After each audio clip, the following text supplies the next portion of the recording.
Hello everyone, and welcome to this week's recap.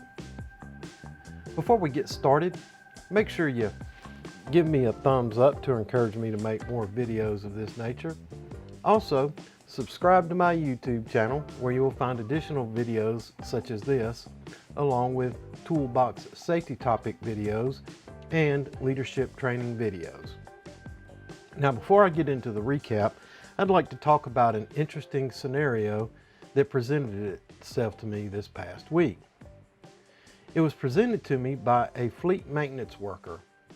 A simple piece of wire, I have it right here, he gave it to me.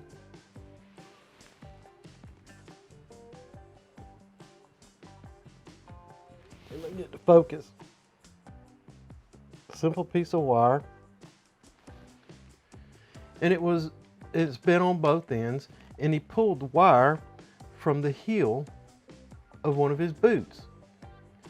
Now, the hazard was not necessarily the possibility of a puncture wound, but a potential trip hazard that could have had major consequences. The end of the wire, not stuck into his boot, could have caught on his pant leg as he was climbing onto a flatbed truck to unload toolboxes and cause him to lose his balance and fall from the height of the flatbed. A puncture wound would be minor in comparison to a head, spinal, or other muscular-skeletal injury that would have resulted from such a fall. The question is, what's in your travel path? And remember, minor hazards can have major consequences. Okay, on with the weekly recap. Of the several jobs I visited this week, things looked pretty good. However, there were a few items that need to be mentioned. GFCIs, ground fault circuit interrupters, are to be used at the power source and not at the tool end of the extension cord. The GFCI is designed to protect from shock from the power source to the tool. Next, I'd like to talk about flashback arresters. Flashback arresters are required at the tank of the compressed fuel and oxygen gases in torch cutting operations. Now, I'd like to talk about kind of a tricky subject: personal hygiene. The work we do causes us to sweat. Daily showering or bathing is an important part of a healthful personal hygiene routine.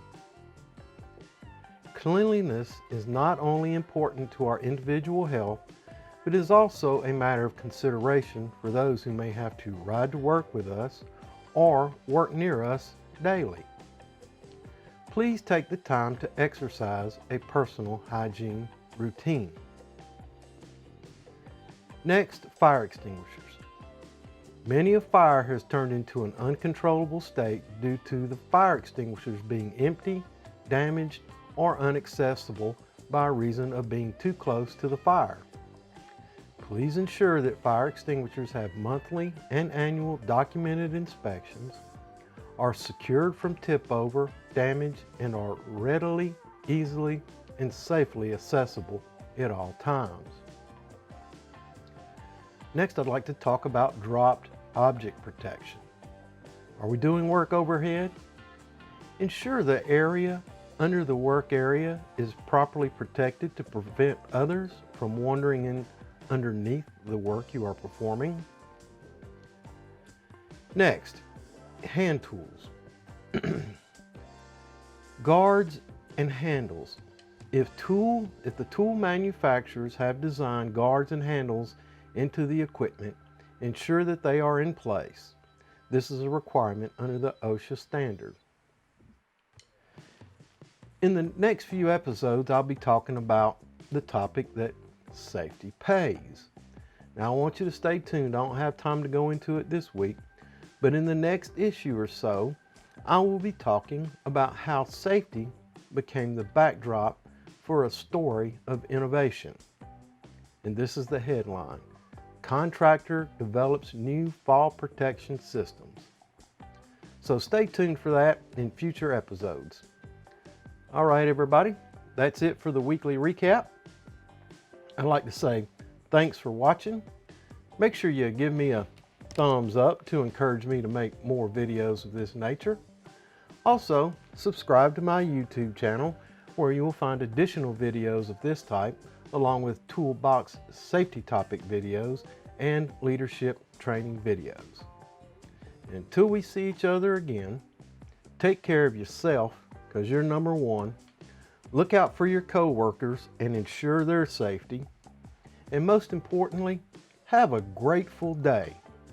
And remember, I will see you in the field.